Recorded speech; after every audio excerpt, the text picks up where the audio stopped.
English version, Mathematics, Class 5, Chapter 1. Number 14. An onion wholesaler has bought 1264 slugs of onion, the rate 1880 taka per sack. He sold per sack at the rate of 2150 taka. Here is the two requirement. A. How much money he has spent to buy the onion, and second, how much profit he has made after selling the onions.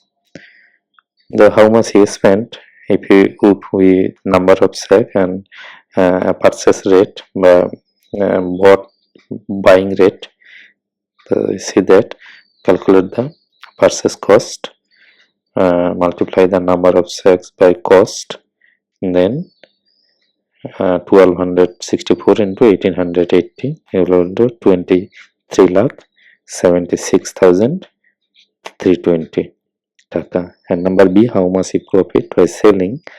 The first calculate the selling price, multiply by number of sacks and by total cost, total sale, to 1264 into 21,050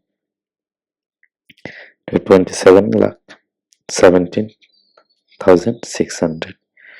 Then calculate the total profit, selling price by buying price. To calculate this, an answer will be 3,41,280 taka. Then answer 1 will be wholesale spent eto and profit, wholesale made profit this amount. Thank you. If you have any query or any asks, comment us, like, share and comment. Thank you.